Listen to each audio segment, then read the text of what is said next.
Entonces, hemos estado hablando de una serie de temas de vínculos entre conservación y desarrollo, pero esto nos lleva a un tema bien macro y bien importante, que es la participación. ¿Qué es la participación? ¿Cierto? La participación es esencialmente el involucramiento de grupos y personas en la toma de decisiones. Esto es un tema muy importante por cuanto todas las instancias que nosotros hablamos de posibilidades de conservación comunitaria, de los posibles beneficios que una reserva o un área protegida pueda tener para la comunidad, las decisiones de cómo se puede manejar los recursos naturales para la conservación, pasan en forma importante por el involucramiento de personas. ¿Cuándo y cómo vamos a hacer participación? Primero, en general, durante los procesos de planificación, ¿cierto? Se considera importante que exista participación. ¿Por qué? Porque en el fondo es el momento de definir objetivos y metas futuros, ¿cierto? No solo los aspectos técnicos, sino que esencialmente cuál es nuestro plan futuro, hacia dónde queremos apuntar. Y en ese contexto de definir cuáles son nuestras prioridades, la participación es fundamental. Segundo, o muy importante también, es incorporando y considerando los acuerdos previos. En muchos casos es necesario tomar decisiones en el corto plazo, pero esas decisiones no pueden pasar a llevar acuerdos vigentes o acuerdos previos, etc. Porque además, recuerden, podemos tener instancias de participación, pero no necesariamente todas y todos los actores van a poder participar en cada taller que se realice. Por lo tanto, los acuerdos previos tienen que ser tomados en cuenta y tienen que ser incorporados. Y por último, también hay muchas veces que en los procesos de planificación hay márgenes de tiempo muy acotados, pero se definen lineamientos muy generales de estrategia. Y en esos lineamientos generales de estrategias, como por ejemplo podría ser una estrategia ganadera, poco todo lo que es la planificación fina de esa estrategia, también la podemos realizar incorporando instancias de participación en las mismas estrategias futuras. Cuando hablamos de participación, ¿de qué hablamos? Hablamos en realidad de múltiples niveles. Y acá tenemos que considerar que existen niveles altos de participación, ¿cierto? Y niveles bajos de participación. Entonces, los niveles más bajos de participación, ¿cierto?, corresponden, por ejemplo, a informar. Informar, ¿cierto?, corresponde esencialmente a un nivel que muchos autores ni siquiera consideran participación. ¿Por qué? Porque esencialmente es unidireccional, ¿ya? Por lo tanto, se cuenta lo que se va a hacer, pero no necesariamente se va a modificar lo que se va a hacer en función de opiniones que puedan surgir. Después hay decisiones, hay niveles de participación que van subiendo, como consulta, decidir en conjunto, actuar en conjunto y apoyar iniciativas, ¿cierto? Entonces, la información corresponde al nivel más bajo de participación. ¿Por qué? Porque, como indicaba, la comunicación es unidireccional, pero más importante es por el hecho de que los actores no influyen sobre la decisión que se va a tomar. Por eso mismo punto, ¿cierto?, no necesariamente se considera participación. ¿Cómo se puede realizar? Mediante charlas, folletos, televisión, radio, internet, redes sociales, etc. Es más simple, ¿cierto? Pero no necesariamente va a ser aceptado, menos en estos tiempos. En este caso vamos a aceptar de que se tome una decisión sin que se le pregunte a nadie. La respuesta probable en muchos casos es no. Pero obviamente la información sí es importante. Por ejemplo, hay instancias donde se va a informar de decisiones que se toman, se va a informar de un calendario de cosecha, se va a informar de un problema que está ocurriendo, etc. Ejemplo, es la que se presenta acá, ¿cierto?, que son información con respecto a los calendarios de quema, periodos en que se puede realizar y en qué comunas se pueden realizar quemas controladas y bajo qué condiciones, ¿cierto? En este caso es información, se está informando lo que se va a hacer y obviamente el no cumplir va a estar sujeto a sanciones, etcétera, ¿cierto? Y eso está vinculado, de hecho, a decretos y ordenanzas legales. Por otro lado, también en el marco de la legislación chilena nosotros tenemos el derecho a solicitar información, ya que se nos provea información. Y en ese contexto, ¿cierto? La misma ley de transparencia nos provee elementos sobre el cual, si nosotros queremos saber qué está ocurriendo en distintas instancias públicas, nosotros la podemos pedir por los canales formales, que son vía ley de transparencia, que nos otorga el derecho de acceso a la información. Por lo tanto, además, esto es un derecho, ¿cierto? El saber qué es lo que se está haciendo y uno lo puede pedir por vía de transparencia. Un nivel de participación un poquito más alto es la consulta. Y la consulta en este caso se puede realizar por medio de encuestas, talleres, reuniones, plebiscitos, ¿cierto? Y en este caso lo que ocurre es que se presenta información y opciones a los actores, ¿cierto? Y los actores opinan, ¿cierto? Y se espera que sus opiniones sean escuchadas, ¿cierto? Usualmente la consulta no es vinculante, pero la consulta puede incidir en la toma de decisiones. Y en este caso, que sea o no sea vinculante, ¿cierto? Va a depender de cada proceso en cuestión.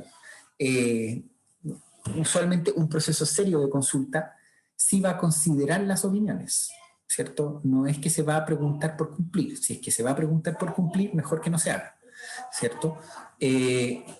Pero no necesariamente va a ser vinculante. Un plebiscito es vinculante, ¿cierto? Pero hay una serie de instancias donde se van a consultar a múltiples actores, no necesariamente se va a llegar a acuerdo, pero sí se quiere escuchar las opiniones para fortalecer estrategias o para adecuar o para modificar.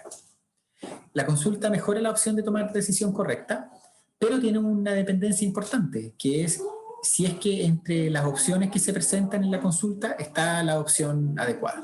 Si no lo está, ¿cierto? Si se presenta la opción A y la opción B, ¿cierto? Y la correcta era la C, igual vamos a tener que elegir entre la opción A y la opción B. ¿Cuándo va a ser adecuada la consulta? Cuando hay pocas opciones, ¿cierto? Y pocas opciones puede tener que ver, por ejemplo, con opciones técnicas, que en realidad hay 2 o 3 opciones técnicas y no hay 10. Cuando el presupuesto permite solamente ciertas opciones, ¿cierto? O cuando un plan preelaborado presenta ciertas opciones, etc. Entonces, en ese caso es adecuada la consulta. Y también, más que es adecuado, es un requisito que el equipo que consulta esté preparado para usar la información en la toma de decisiones. ¿Ya? Como indiqué antes, si es que la información de la consulta, las opiniones no van a ser escuchadas, ¿cierto? No tiene sentido realizarlo, es jugar con las expectativas. ¿Cuándo es inadecuado? Cuando no se va a considerar la opinión de los actores. Si no se va a considerar, evidentemente no se debiese hacer una consulta. Tampoco es adecuado cuando no se cuenta con los recursos, capacidades o atribuciones para implementar acciones discutidas. Esto es un tema súper importante porque en muchos procesos participativos generan expectativas y después desilusiones, porque se discutieron estrategias, se plantearon ideas, se sacó la foto final, se firmaron las listas de asistencia y resulta que finalmente lo que se estaba discutiendo nunca tuvo recursos. Se estaba armando un plan y el plan no traía financiamiento. Entonces, ¿qué pasa si es que nos están consultando para generar un plan, ¿cierto? Antes un papel, ahora un PDF, que finalmente no va a ser implementado? Nos están haciendo perder el tiempo. Entonces, si no se cuenta con los recursos, capacidades o atribuciones para implementar lo que se discute, nuevamente, no es del todo adecuado, ¿cierto? A menos que se indique que no hay recursos, ¿cierto? Y lo que se está discutiendo es teórico, esencialmente. Y también es inadecuado cuando se busca empoderar a la comunidad. Y eso suena contradictorio, pero no lo es. ¿Por qué? Porque si se busca empoderar a la comunidad, la consulta es un nivel de participación muy bajo. Entonces, ejemplos, ¿cierto? Por ejemplo, en el caso del Parque Nacional La Campana, una de las amenazas importantes para la palma chilena, ¿cierto?, es la extracción de las semillas, de los coquitos. Y en este caso se realizó consulta a quienes, al Consejo Consultivo, que en principio representa distintos sectores de la sociedad. Finalmente, la mayoría de los miembros del Consejo Consultivo votaron a favor de restringir la extracción de este producto. Y en este caso, finalmente, la opinión del Consejo Consultivo fue tomada en cuenta y efectivamente se prohibió la extracción de coquitos de palma en el Parque Nacional La Campana. Entonces ese es un caso de consulta y es un caso además donde la opinión vertida por los actores consultados fue tomado en cuenta e incidido de forma determinante en la toma de decisiones. Que acá pueden ver el punto, ¿cierto? Es una indicación, recomendación, no resuelve, ¿cierto? Fue un consenso con los actores involucrados. Sin embargo, en función de esa información, CONAF, que sí es quien resuelve, resolvió tomar la recomendación del Consejo Consultivo y efectivamente se prohibió. Y entonces también tenemos hoy día en el mecanismo legal una serie de instancias de consulta pública con respecto por ejemplo, a reglamentos y a otros tipos de instrumentos, ¿cierto? Se generan consultas públicas, se escuchan, se leen o se escuchan las opiniones y después se toma una decisión. Otro ejemplo que hubo ahí, ¿cierto? Fue cuando se elaboró uno de los reglamentos de la ley de tenencia responsable, ¿cierto? Y pueden ver la noticia, finalmente había una serie de artículos y algunos artículos fueron eliminados a partir de reclamos que surgieron en el proceso de consulta. Entonces, el proceso de consulta es un proceso que efectivamente puede ser tomado en cuenta, ¿cierto? O es tomado en cuenta. Hay que recordar que cuando se realiza consulta van a llegar opiniones que entre sí son contradictorias, no necesariamente va a haber un consenso, pero informan la decisión. Y en este caso también se eliminan algunos artículos que generaron opiniones adversas. Después, decidir en conjunto ya es un nivel de participación más alto, ¿cierto? El decidir en conjunto implica que quienes son afectados por una decisión sean parte del proceso de toma de decisiones, incluyendo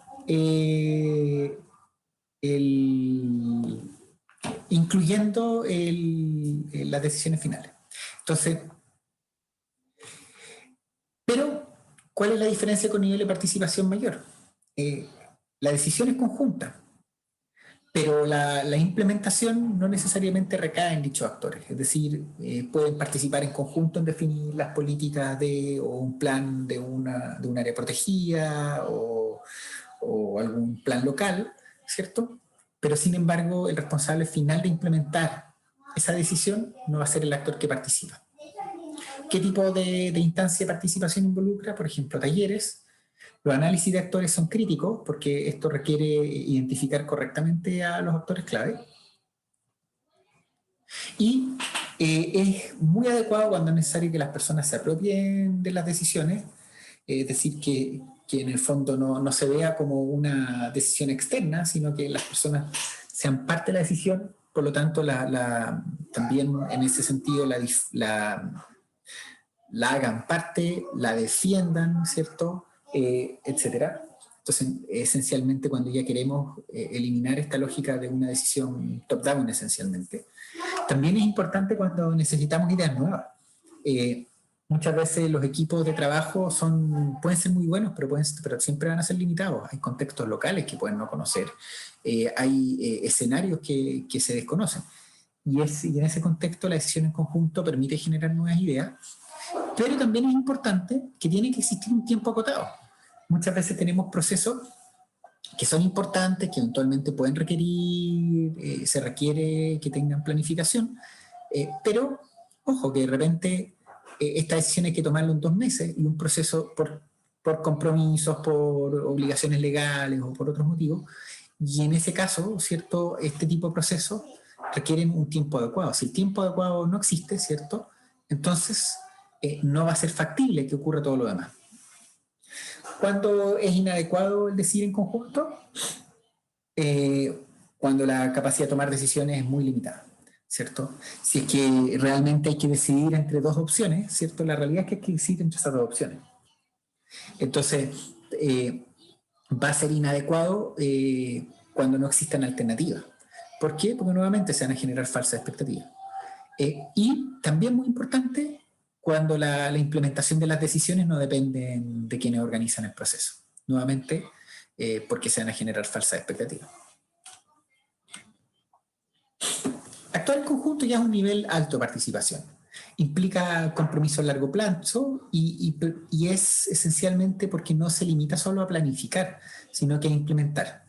Aquí las confianzas son absolutamente necesarias, ¿cierto? Porque aquí la idea no es solamente generar un plan común, ¿cierto? Sino que también implementarlo de forma conjunta. Eso requiere comprometer tiempos, requiere el compromiso efectivo de no solamente comprometerlo, sino que cumplir esos compromisos. Y acá ya es necesario que exista un equipo conjunto, una visión conjunta, es necesario un lenguaje común y también es muy importante compartir poder, ¿cierto? En este caso estamos hablando de compartir los beneficios, pero también los costos y los riesgos. ¿Cuándo va a ser adecuado? Primero, cuando una o ambas partes no pueden alcanzar objetivos por sí solas. Cuando se busca desarrollar sinergias. Y especialmente cuando existen compromisos de dedicación de tiempo y esfuerzo por los actores involucrados. ¿Cuándo va a ser inadecuado? Cuando el compromiso es superficial, cuando los actores quieren opinar pero no hacerse cargo, ¿cierto? Porque aquí recordemos que aquí es muy importante, esto es implementar las estrategias conjuntas, no es solo decir qué se debe hacer, sino qué hacer. Entonces, si los actores quieren opinar pero no hacerse cargo, entonces la alternativa correcta es decidir en conjunto, ¿cierto? Cuando el actor busca ser parte del proceso y no terminar solamente en el proceso de decidir, sino que en el proceso de ejecutar, entonces puede ser un buen camino. Y también es inadecuado cuando una de las partes tiene la mayoría del poder e impone sus ideas. Nuevamente, en este caso es inadecuado porque esencialmente finalmente las decisiones y las acciones van a ser tomadas e implementadas por una sola parte. Y si eso es así desde el inicio, nuevamente no tiene sentido pensar o proponer una acción conjunta. Ejemplo de acción conjunta, acá el tema de manejo ganadero aquí en Cadillal, Cheguín, en Corral, ¿cierto? Donde en este caso el acuerdo de cooperación que se firma permite que los ganaderos y ganaderas tengan sus animales al interior de ciertos sectores del área protegida, comprometiéndose que los animales no circulen por otros lugares, mantención de cerco, etcétera, ¿cierto? Lo que permite a la gente tener los animales, especialmente en invierno, cuando las praderas están en malas condiciones, y por otro lado genera un compromiso de conservación de la naturaleza. Siempre que está la estrategia, no entraré en detalle. Niveles de participación y el más alto de todo, en este caso, son iniciativas que nacen desde los actores sociales, ¿cierto? Y en este caso el proyecto se lleva a cabo por los actores sociales. Entonces, ¿cuál es el rol de quien promueve esta iniciativa, ¿cierto? O financia esta iniciativa? Pueden generar límites a lo que se apoyará, las bases, ¿cierto? Pueden determinar plazos para cumplir los requerimientos y también tienen que ser claros en el rol y realistas en términos de expectativas. En este caso, ¿cierto? Son iniciativas donde puede ser el servicio público, empresa, ONG, etcétera, ¿cierto? Esencialmente generan condiciones para apoyar iniciativas de otros actores.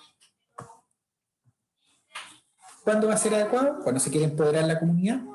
Y muy importante, cuando hay interés en liderar las iniciativas. Si es que no existe interés en liderar las iniciativas, obviamente esto va a fracasar. ¿Cuándo va a ser inadecuado? Primero, cuando no hay compromiso por parte de quienes promueven las iniciativas. Segundo, cuando no hay compromiso por parte de los actores involucrados. Tercero, cuando no hay recursos para sostener las iniciativas o cuando no hay tiempo adecuado. Y acá existe una serie de instrumentos que buscan justamente potenciar esto. Uno de ellos son los fondos de protección ambiental, pero existe una serie de instrumentos que buscan apoyar iniciativas, ¿cierto? Que buscan apoyar iniciativas que surgen desde la comunidad. Obviamente hay bases, hay lineamientos, hay fondos destinados, hay tiempos de ejecución que van a limitar en qué marco puede moverse, pero esencialmente no está predefinido qué es lo que debe hacerse. Entonces, acá pueden ver una serie de elementos, esto es del 2018, pero una serie de proyectos que surgen desde distintos sectores de actores sociales, ¿cierto? Que que van desde uso eficiente del agua, educación sobre fauna silvestre, territorios de conservación de aves, arte en el huerto y jardín, ¿cierto? También más educación vinculada a aves y anfibios, etc. Entonces, en resumen, ¿cierto? Tenemos distintos niveles de participación. Nos encontramos con algunos que, como información, que en general son niveles muy bajos de participación, que esencialmente parten del punto de esto es lo que nosotros vamos a hacer, ¿cierto? Y en este caso es importante identificar adecuadamente audiencias, lenguajes comunes, etcétera. Tener claro que no necesariamente va a ser aceptado y en teoría tiene menos esfuerzo, pero justamente esto puede fallar. Consulta, ¿cierto? Tenemos una serie de mecanismos como encuesta, entrevista, votaciones, ¿cierto? Esencialmente parte del punto de estas son las opciones, ¿qué piensas? Mejora con respecto a informar la probabilidad de tomar una decisión correcta, pero omite la posibilidad de tener decisiones distintas a las 2 o 3 que se pusieron dentro del pool. Que es importante que existan opciones reales, ¿cierto? Y capacidad de hacerse cargo de lo que surja. Decidir conjunto, en resumen, ¿cierto? Tenemos talleres y otras estrategias de ese estilo. En este caso se parte desde la lógica de que se quiere desarrollar acciones o opciones y decidir las acciones en conjunto. ¿Qué gana quien lleva este proceso? Esencialmente nuevas ideas y compromisos. Los limitantes que puede haber son esencialmente vinculados a confianza y de quien lleva el proceso también es muy importante que tenga la disposición de aceptar nuevas ideas y seguirlas. Actuar en conjunto, ¿cierto? Aquí es necesario tener instancias conjuntas, ¿cierto? Equipos conjuntos. En este caso la lógica es, valga la redundancia, decidir en conjunto. Puede generar recursos adicionales, no necesariamente monetarios, puede ser, pero no necesariamente. Las dificultades que puede haber son las capacidades de que los actores trabajen en conjunto efectivamente y también lo que son los balances de poder y control. Y finalmente, lo que es apoyar, se requiere esencialmente son estrategias de financiamiento, consejería, apoyo, etc. La lógica de inicio es, podemos ayudarte dentro de estas líneas, ¿cierto? Es la lógica que hablábamos hace poco de esencialmente bases en las cuales nosotros limitamos las posibilidades. ¿Qué beneficios hay? Permite desarrollar capacidad en la comunidad y también puede liberar de roles a algunos servicios o organizaciones, ¿cierto? Y que permita focalizar en otro. Siempre el tema va a ser si que los objetivos propios de la organización van a poder ser cumplidos y el punto crítico acá, ¿cierto? Es el compromiso de apoyo continuo, que eso es un tema no menor, especialmente cuando hay financiamiento involucrado. ¿Cierto? Y acá un organigrama, o sea, un diagrama de flujo esencialmente de cómo tomar las decisiones, ¿cierto? O que orienta, ¿cierto? No es una receta, pero sí que orienta cuándo tomar alguna decisión. Son procesos internos que no afectan a nadie más, ¿cierto? Probablemente información sea correcta, lo mismo si es que no hay una alternativa, ¿cierto? Si se va a implementar sí o sí, también información pasa a ser correcto. Si el proceso considera oportunidades posteriores de participación, puede ser una instancia adecuada informar, ¿cierto? E incorporar la participación en una instancia posterior. En caso de que no, ¿cierto? La pregunta siguiente es si se van a incorporar las opiniones de los actores. Si se pretende incorporar, seguimos avanzando en participación, pero si no vamos a incorporar las opiniones de los actores, entonces informar es el camino. Si la decisión ya está tomada o no se puede modificar, ¿cierto? Ahí de repente, no, aunque quieran, no pueden, entonces informar el camino. Ahora, la pregunta siguiente es si se busca empoderar a la comunidad. Si la respuesta es no, entonces consulta podría ser un buen camino. Si la respuesta es sí, entonces tenemos que volver atrás, ¿cierto? Para preguntarnos si tenemos el tiempo adecuado para un proceso participativo, ¿cierto? Si la respuesta es no, volvemos a la información. Si la respuesta es sí, pero es limitado, ¿cierto? Volvemos a la consulta, ¿cierto? Pero además de volver a la consulta, lo lógico sería que en nuestra planificación, ¿cierto?, de la estrategia, cautelemos que tengamos instancias de participación posteriores con las posibilidades de incidir efectivamente en la toma de decisiones. Y luego vienen ya para las instancias superiores, si es que existe interés de parte de la comunidad de ser parte de la toma de decisiones, ¿cierto? Si la respuesta es no, podemos volver a consulta e incluso información, pero si la respuesta es sí, la pregunta siguiente es si el interés llega hasta ser parte de las acciones o ser solo parte de la decisión. Si es ser solo parte de la decisión, ¿cierto? Entonces es decidir en conjunto. Si también es hacerse cargo de lo que se decida, es actuar en conjunto. Y por último, si las acciones, si existe interés de los actores por liderar la iniciativa, ¿cierto?, probablemente el camino correcto sea apoyar las iniciativas, siempre y cuando, ¿cierto?, tengamos los mecanismos que permitan financiar y apoyar o dar los apoyos necesarios a estas iniciativas. Entonces, ¿cómo se traduce? ¿Cuál es la situación SNASPE acá? Situación país en esto.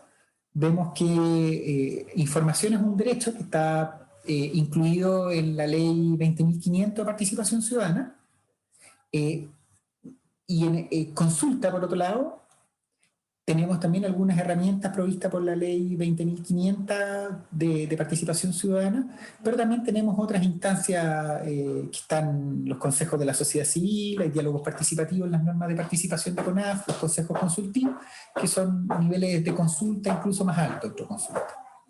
La asociación está cautelado principalmente, por ejemplo, en el caso del OIT 169, ¿cierto? Está en el límite entre consulta y asociación, particularmente lo que es consulta indígena, y las áreas de desarrollo indígena también estamos hablando ya más de ley indígena, y ya cerca del comanejo se encuentran algunos de los programas que tiene CONAF con Rapa Nui, y más recientemente, posterior a este capítulo, o a cuando se escribió el capítulo, está citaciones de comanejo, donde por ejemplo el Parque Nacional Cahuéscar efectivamente trae en su decreto de creación el comanejo entre el pueblo Cahuéscar y la Corporación Nacional Forestal, que delegue la administración de las áreas protegidas del Estado. Entonces vemos distintos niveles donde en general el grueso ha estado concentrado acá en información y consulta, pero vemos creciente número de iniciativas que se va moviendo a niveles más altos de participación. ¿Qué se asume con la participación? Se asume, o como parte del proceso, es que las decisiones resultantes de asignar, de preservar, de actuar o no actuar, son representativas de la comunidad, son legítimas y son equitativas, ¿cierto? Y eso se cautela en la medida que se invita a participar a diferentes grupos de interés. Entonces, acá nos encontramos con un proceso bien importante, porque la decisión de los grupos de interés, la lógica de cómo se decide, ¿cierto?, se basa en el supuesto de que son representativas. ¿Y son representativas de quiénes? De la comunidad, ¿cierto? Y en ese sentido, quienes están en el taller, ¿representan adecuadamente el sentir de la comunidad o no lo hacen? Si es que lo hacen, ¿cierto?, probablemente lleguemos a un buen puerto. Si no lo hacemos, es posible que terminemos representando principalmente el grupo de interés y no necesariamente la comunidad, ¿cierto? Y este es un aspecto súper importante. Además, necesitamos que sean legítimas, ¿cierto? Nuevamente, eso se basa en términos de mecanismos que sean concordantes con la realidad local, y que sean equitativas tanto en la comunidad, entre los distintos sectores de la comunidad, ¿cierto? Pero también, y en conservación siempre hablamos también con las generaciones futuras. ¿Qué problemas comunes tenemos en un proceso participativo? Falta de representatividad y legitimidad, ¿cierto? Por ejemplo, identificar erróneamente a los participantes. En este caso, ¿cómo vamos a identificar a los participantes? Considerando quienes tienen intereses locales, qué actores van a ser afectados por la toma de decisiones, quienes tienen intereses legales en el territorio y eventualmente todas y todos los ciudadanos tienen interés en el medio ambiente. De hecho, en la Constitución actual eso está consagrado como un derecho, que es el derecho a vivir en un medio ambiente libre de contaminación. Por lo tanto, incluso desde lo constitucional, ¿cierto?, todos los ciudadanos tienen intereses en el medio ambiente. Por lo tanto, el mapeo de actores clave, ¿cierto?, es fundamental en fase de diagnóstico.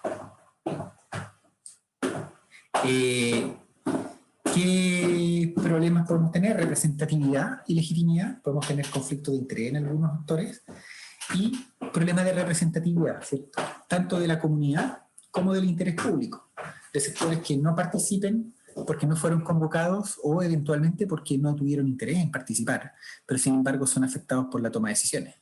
¿Ya?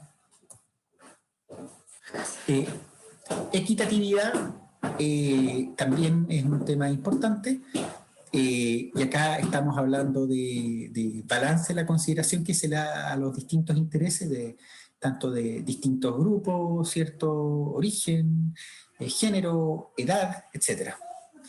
Y aquí está el problema de la equitatividad intergeneracional, que tiene que ver con adultos jóvenes, pero también hay algunos que plantean un tema interesante, y las generaciones por nacer, ¿cierto? ¿Por qué? Porque las decisiones de hoy afectan el futuro, ¿cierto? Las decisiones que tomaron 50 años atrás nos afectan a nosotros, pero las que nosotros tomemos van a afectar en 50 años más.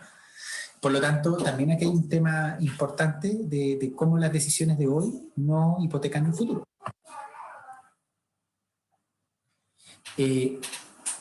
Entonces, ¿quién participa? Esencialmente, quienes sean afectados por las decisiones que se tomarán, quienes tienen derechos, que pueden ser derechos legales o derechos consuetudinarios, y también personas que puedan estar interesados. De hecho, por lo menos por ley en Chile, no se puede negar la participación.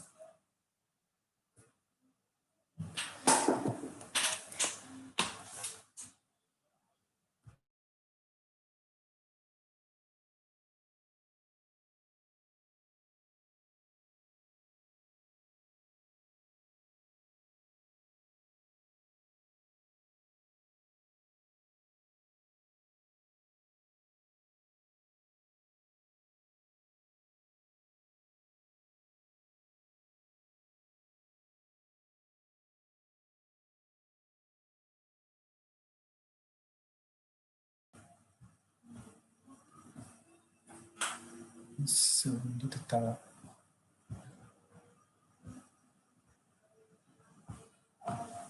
Ya. Está revisando los tiempos. Ya. Entonces, todo lo anterior nos lleva a la definición de actores territoriales. ¿Quiénes son los actores territoriales? En el manual de CONAF fue definido como aquellas personas o grupos de personas que tienen algún tipo de interés asociado al proyecto, en este caso, tanto en el desarrollo del proceso de planificación, así como en las acciones que se puedan originar de este, considerando los impactos positivos o negativos que se puedan generar sobre sus fines, intereses o formas de vida. Otra definición de actores territoriales son los agentes técnicos y autoridades del campo político, económico, social y cultural del territorio que tienen función dentro de la vida comunitaria y por lo tanto se incorpora a la población que habita el territorio. Entonces, en ambos casos, con dos definiciones distintas, ¿cierto? Los actores territoriales, ¿cierto?, son personas, ¿cierto?, sean naturales o sean jurídicas, que tienen intereses en el territorio o que pueden ser afectados por las decisiones que se toman en el territorio. Parte importante de ellos son los actores locales, pero también tenemos actores que no son necesariamente locales, pero que son actores, ¿cierto?, de toma de decisiones, instituciones que tienen roles en el territorio, etcétera, si bien no necesariamente están basados localmente. ¿Qué tipo de actores tenemos? ¿Cierto? Un espectro bastante amplio, ¿cierto? Todo lo que tiene que ver con empresas, todo lo que tiene que ver con temas de infraestructura, todo lo que es socioculturales, estamos hablando educación, centros de salud, etcétera, institucionales, asociaciones locales, líderes comunales, autoridades, etcétera, todo lo que es medioambiental, ¿cierto? Entonces aquí hay grupos de actores. Y algunos... Sí, dale nomás. No sé si se podrá, ya, disculpe. Lo que pasa es que dentro de estos actores territoriales, si nosotros, bueno, por ejemplo, si hay una cantidad de actores territoriales, personas jurídicas naturales que tengan intereses, ya sea socioeconómicos o alineaciones en específico, bueno, nosotros estamos tocando un tema de las asociaciones gremiales. ¿Son consideradas los gremios, por ejemplo, las asociaciones gremiales también parte de los actores territoriales? Debiesen ser. En el fondo, cuando se levantan los actores que tienen interés los actores en un proceso, ¿cierto? Se debiesen considerar todos los actores que tienen interés en el territorio, y eso incluye tanto partiendo por la comunidad local, sin ninguna duda, ¿cierto? También con los representantes, las y los representantes y las organizaciones locales, pero también en los distintos procesos se consideran, por ejemplo, emprendimientos que puede haber, asociaciones gremiales, sindicatos de pescadores, empresas, ONGs, ¿cierto? Finalmente, los actores territoriales, todos tienen intereses, por definición tienen intereses, y los intereses pueden ser diferentes. No necesariamente todos van a tener los mismos intereses, pero un proceso participativo tiene que recopilar esos distintos intereses. No es... Ahora, ¿cómo se decide posteriormente? Ahí es otra pregunta, y también va a depender del nivel de participación que se implemente. Pero sin duda... ¿Sí? Me queda súper claro. Y lo que pasa es que, por ejemplo, dentro de una de las estrategias que nosotros tenemos para nuestro trabajo, ¿Ya? eh, es, y de hecho yo quería hacer una consulta, lo que pasa es que nosotros queremos de alguna forma entregar o impulsar esta organización territorial a los actores a los principales actores del territorio para poder, por ejemplo, en este caso, nosotros contamos con ciertos grupos sociales en la zona de trabajo y nosotros queremos impulsarlo a ellos para que se organicen, por ejemplo, para pedir peticiones de fondos, proyectos a la municipalidad. Generalmente estos fondos municipales y también de gobiernos regionales solicitan a que las personas estén organizadas y que tengan una, por así decirlo, como una identificación jurídica o natural. Entonces de repente hay muchas personas que se quedan como, no sé, pues, por ejemplo, que se quedan tal vez incluso antes de la junta de vecinos. Y de ahí ya después, por ejemplo, cuando acá se intentó postular a un fondo hace un tiempito atrás para poder gestionar el tema del alcantarillado en Niebla, y cuando se gestionó esto en la municipalidad, mucho de esta, bueno, de lo que pidieron fue que estuvieran organizados y se juntaran una solicitud de firmas y mucho de esto. Entonces, ahí mi duda es cómo nosotros podríamos abordar una estrategia de este tipo para la localidad en cuanto a impulsar organización, o impulsar a la organización de la gente, como de la reunión, digo, a eso voy. O sea, a ver, creo que primero en ese caso tiene que nacer obviamente por el mismo interés de las personas, ¿cierto? Obviamente, Claro, si es que la... acá, por ejemplo, era muy interesado, hay un interés muy, porque por ejemplo en Niebla acá la delegación de Niebla no, prácticamente no existe, y la gente que tiene de repente ciertos problemas, porque por acá el tema del agua potable y el alcantarillado es un tema, y en el momento en que se pudieron discutir estos temas en las juntas de vecinos, siempre llegaba hasta la junta de vecinos y luego cuando se intentaba llegar a la delegación, a la municipalidad, barreras burocráticas tan enormes que siempre quedaban ahí, digo, siempre quedan ahí. De hecho, nosotros, por ejemplo, ahora en Niebla logramos hacer un gremio de comercio gastronómicos. Son alrededor de 51 locales que nos unimos para poder generar, eh, bueno, peticiones a la municipalidad, al gobierno regional.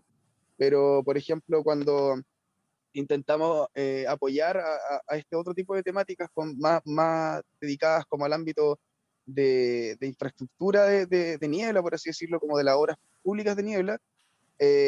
Nosotros como comercio gastronómico ya somos un ente, como gremio, pero faltan muchos otros actores, por así decirlo.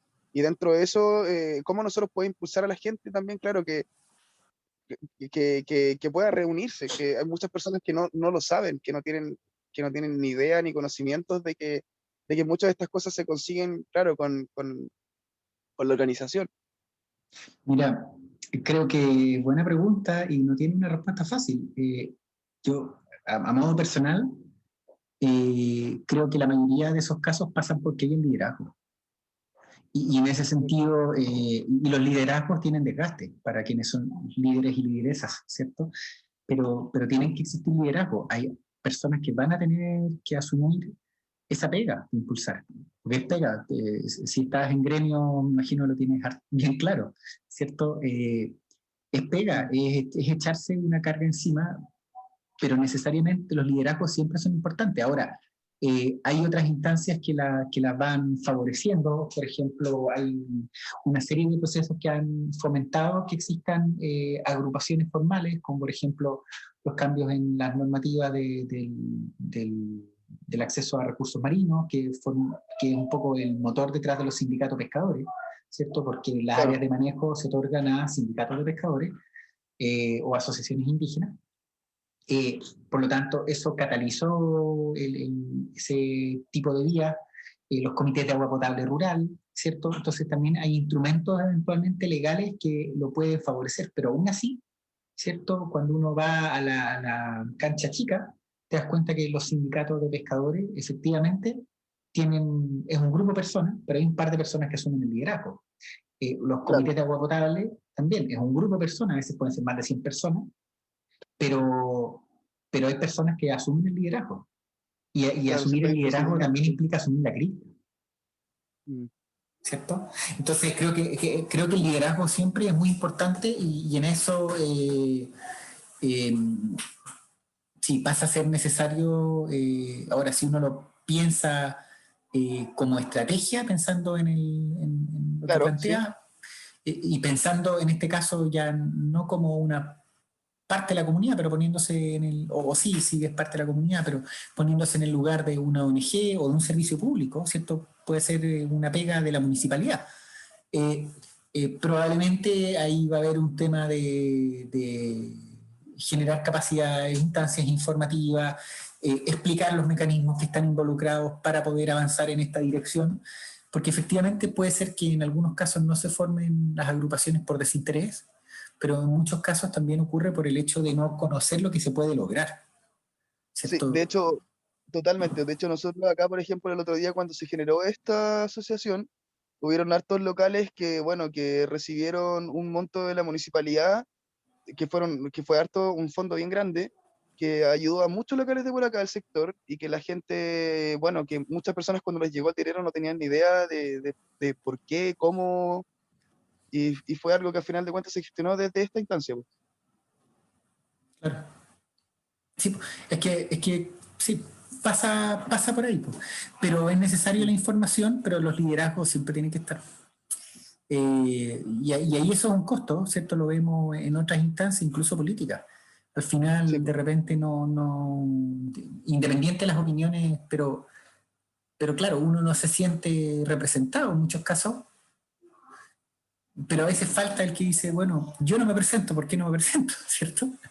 claro, Y eso es porque el liderazgo es fundamental, pero no es gratuito. Lo han visto en distintas instancias. No sé si aquí hay alguno o alguna de ustedes que haya participado en los centros de estudiantes, ¿cierto? Son procesos desgastantes, son procesos cansadores, ¿cierto? horribles, Y no necesariamente muy reconocidos. No claro, necesariamente quien te apoyó, quien votó por ti, ¿cierto? Te, Tú vas a cometer errores. Tú cuando lideras vas a cometer errores. Tus errores van a ser muy criticados, ¿cierto? Eh, sí, pero, pero es necesario eso, líderes y lideresas, ¿cierto? Si no, las cosas no ocurren, o peor, las decisiones las toman otros por nosotros, exacto. Gracias, profe. ¿cierto? Entonces, sí, no creo tener una respuesta simple, pero sí, yo creo que es fomentar vía información, pero también captando a personas que tienen el potencial del liderazgo. Exacto. Y profe, después nosotros vamos a tener igual un tiempito de agrupación para reunirnos, ¿cierto? Hoy día de grupo, sí, Sí. Ah, ya, sí, perfecto. Ahí igual le sí, voy a llamar. sí, Ya. Muchas gracias, profe. sí, listo. Y bueno, volviendo a esto, también sale una discusión interesante.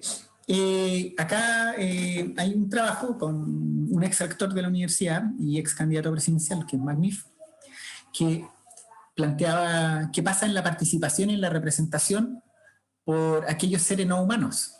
Y, y ellos plantean de forma interesante, con un ejemplo con nutrias, ¿no? En Chile, que plantean, ellos no intentan mostrar que las nutrias son agentes morales o personas que toman juicios morales y que realizan acciones morales. Por el contrario, consideramos que tienen necesidades satisfactorias en la lógica de necesidades humanas fundamentales y por lo tanto deberían incluirse en la metodología del desarrollo a escala humana.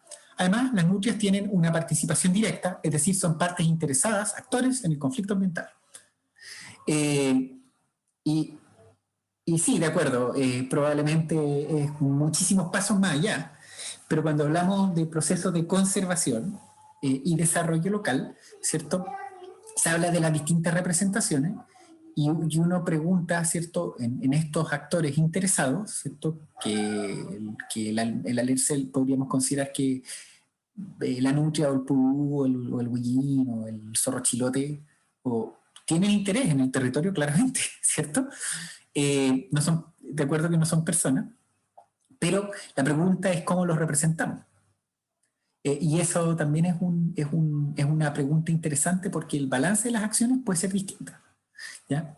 Entonces, eso personalmente lo encuentro interesante. Está un par de pasos más allá, pero lo encuentro interesante y en mi opinión personal, ¿cierto? En procesos de conservación yo sí lo representaría. Justamente tenemos los objetos de conservación que representan la biodiversidad, pero yo sí tomaría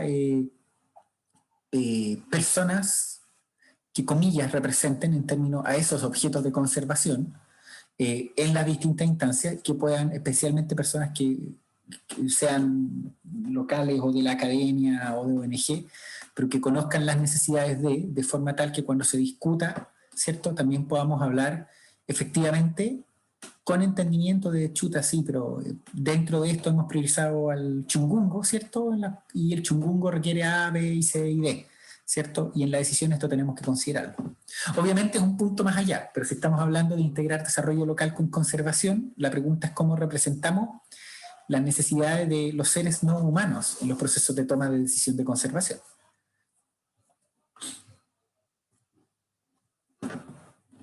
Y acá los autores plantean una serie de temas, dicen satisfactores, y es interesante, satisfactores de los pescadores, satisfactores de los manejadores de la reserva, satisfactores de las nutrias, ¿cierto? Entonces ellos plantean de temas para la subsistencia, satisfactores para los pescadores, desarrollo de acuicultura y problemas sociales eventualmente o contextos sociales desfavorables por conflicto entre los manejadores de conservación y los pescadores. Satisfactorios de subsistencia para los manejadores, conservación de las nutrias. ¿Y qué les pasa a las nutrias? Subsistencia se ve afectada porque son eliminadas, ¿cierto? O sea, esto no era pescadores, era acuicultores. Satisfactores de subsistencia, además de sobrevivir. Necesitan agua limpia para pesca y reproducción, tiempo para limpiarse, gritar, ¿cierto? Gritos de alarma, reproducción. Protección. Y aquí ven la naturaleza de los conflictos. Medidas de mitigación contra depredación por nutrias, ¿cierto? Para las nutrias, los agricultores, ¿cierto? Entonces, se fijan acá, podemos ir viendo una serie de temas donde incluso la figura de las necesidades humanas fundamentales también las podemos aplicar a seres no humanos, y lo que estos autores argumentan es que esto a estos seres no humanos también los configura como actores del territorio. Obviamente esto va mucho más allá de la ley de participación y todo, pero son pensamientos de frontera que tenemos que discutir hasta dónde es práctico, hasta dónde es realista y hasta dónde es un ejercicio académico, ¿cierto?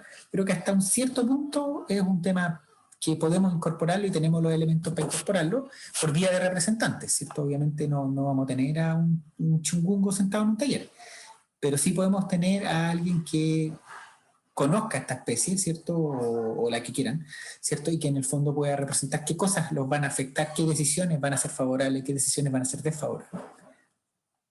Y eso es importante porque conservación, a pesar de que nosotros trabajamos en generar las condiciones para que la subsistencia a largo plazo de esta especie, muchas veces tenemos procesos donde se discute esta especie y no hay ninguna persona que conozca las especies, y estamos hablando del futuro de estas especies.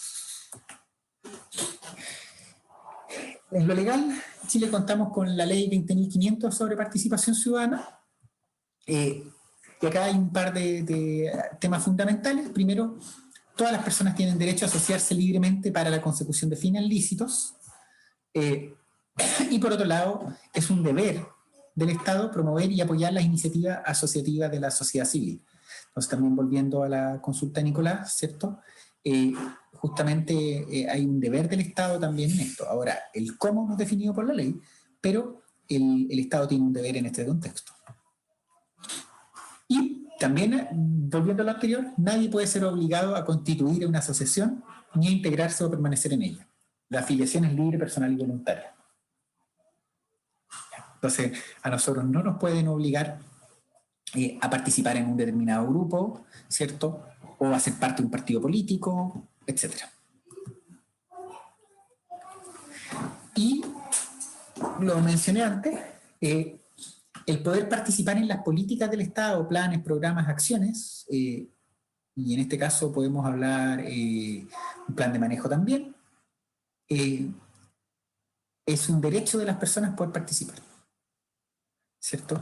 Y en este caso no se puede, las conductas destinadas a excluir, evitar que una persona participe o discriminar, es ilegal, de hecho. Y eso es importante que lo tengamos claro, ¿cierto? Nosotros tenemos derecho a participar. Puede ser que en el mapeo de actores no salgamos, pero si nosotros pedimos participar, tenemos el derecho a hacerlo, ¿cierto? Y obviamente cada organismo del Estado puede definir los mecanismos específicos de participación. Y otro contexto importante es el OIT 169, ¿cierto? Que es el Convenio sobre Pueblos Indígenas y Tribales en Países Independientes.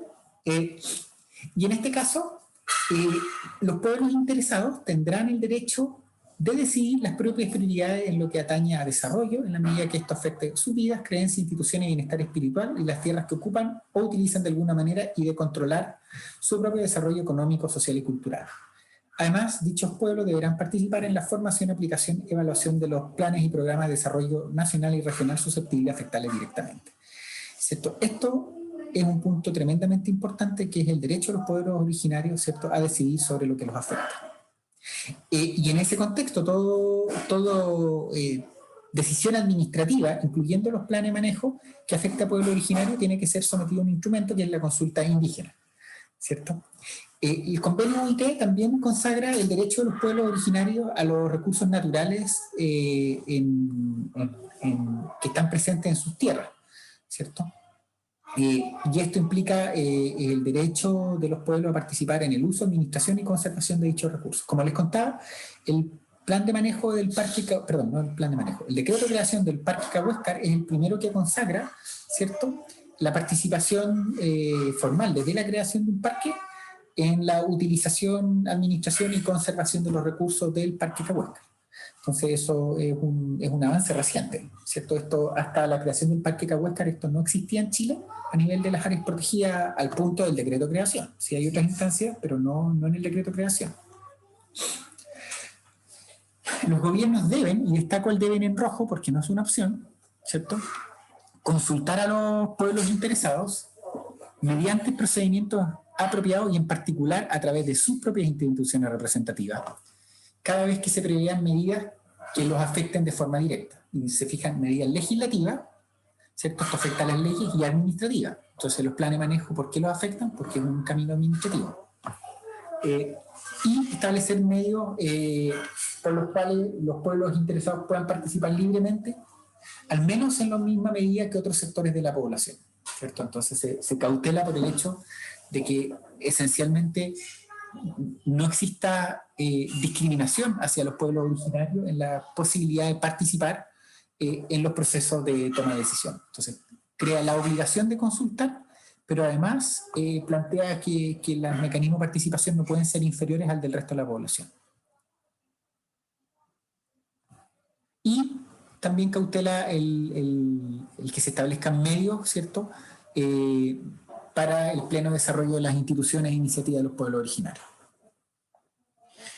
Y por último, es fundamental que las consultas que se lleven a cabo en el marco de este convenio tienen que ser de buena fe, ¿cierto? Con la finalidad de llegar a acuerdo o lograr consentimiento. Entonces, esto implica que la consulta tiene que ser previa y también tiene que ser de buena fe, con la mirada de llegar a un acuerdo, ¿cierto? Que es distinto a realizar la consulta porque, bueno, para cumplir el trámite, ¿cierto? Eso implica que cuando se somete algo a consulta se tiene que estar dispuesto a modificar lo que está siendo consultado. En caso contrario, lo vimos antes, no tiene sentido, pero además en este caso contraviene un tratado internacional, en este caso firmado por muchos países, entre ellos Chile. Varias guías de apoyo de lectura las vamos a dejar ahí disponibles.